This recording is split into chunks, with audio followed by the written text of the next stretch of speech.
घुसले आणि सपासप जे आता सपासप हा शब्द कशाला वापरतात आणि त्यांनी जे काही केलं ते सगळे उधळून गेलं. आणि तेव्हापासून सगळ्यांना कळलं की शिवसैनिकांची टक्कर देणं म्हणजे ती जी आपली घोषणा ना हमसे जो टकराएगा ते करून दाखवणारे शिवसैनिक आहेत. म्हणून कोणी शिवसैनिकाची टक्कर देण्याची आणि घेण्याची हिंमत करत नाही. आजचा जो काय सगळा काळ सुरू आहे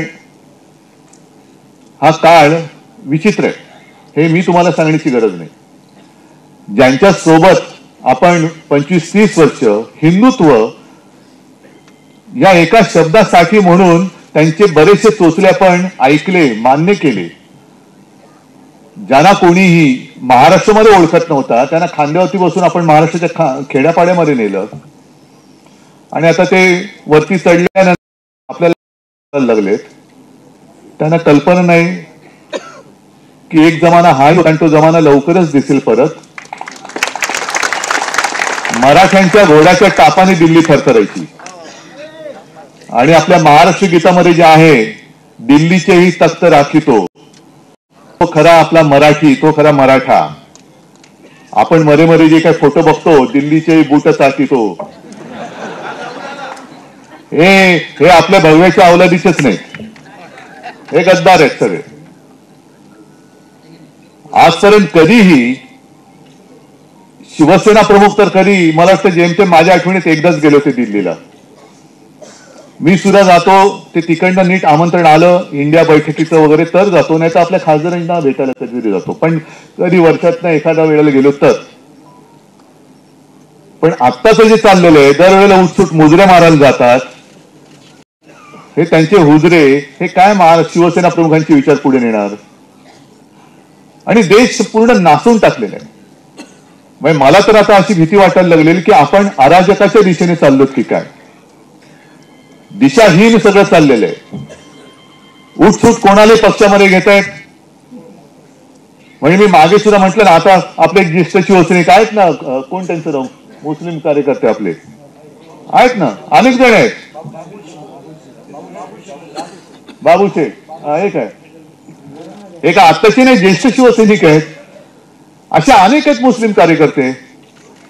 पण आपण काय म्हटलं म्हणजे भारतीय जनता पक्षाचे मी दसऱ्याच्या माझ्या भाषणात थोडंसं बोललो होतो की भाजप जे काय करतं ते सगळं चालून द्यायचं, ते आम्ही खपवून घ्यायचं. मग ते जातील अगदी मस्जिदीमध्ये जातील, नमाज पडतील. मोदींनी स्वतः सांगितले की ते काय ईदच्या दिवशी त्यांच्या घरी सगळे जेवण येतं. हे सगळे चाळे आपण बघायचे. आम्ही जर काय काही करायला गेलो किंवा दुसऱ्यांनी कोणी केलं तर ते लव जिहाद आणि भाजपने काही केलं तर अमर प्रेम. हा कोणत्याने आपण त्यांना काय बोलायचं नाही.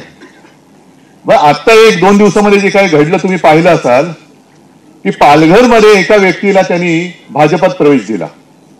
कोण ना, चौधरी, बरोबर आहे. आता त्यावेळेला हे त्यानंच घरी म्हणजे साधू हत्याकांडामधला एक आरोपी म्हणून केवढी बोंबाबोंब केली होती आणि जणू काही ते पाप आपणच घडवून आणले. अशा पद्धतीने मी मुख्यमंत्री होतो म्हणून शिवसेना कशी हिंदुत्वाच्या विरोधात आहे हे अगदी बेंबीचा देठ यांचं कुठपर्यंत गेल्या माहिती नाही, पण तिथपासून बोलत होते नाही. कारण आवाज मोठा असतो, कोणाचा देठ कुठपर्यंत असेल आपल्याला कसं कळणार. आणि आता त्याच चौधरींना यांनी भाजपमध्ये प्रवेश दिला. मग हा हिंदुत्वाचा अपमान नाही. मग आता लगेच मुख्यमंत्र्यांनी सांगितलं की मी तशी चौकशी केली स्थानिक पातळीवर, असं झालं. मग तुम्ही बोंबलण्याच्या आधी चौकशी का नव्हती केली त्याची. बरं, अजूनही मला कळलेलं नाही चौधरी त्याच्यामध्ये सामील आहे की नाहीये. कारण जर का त्या हत्याकांडात चौधरी सामील असेल तर भाजपने प्रवेश का दिला आणि सामील नसेल तर प्रवेशाला स्थगिती का दिली. काय एक काहीतरी स्वीकारा ना, सांगा. एक तर ठणठणीत सांगा की याचं काय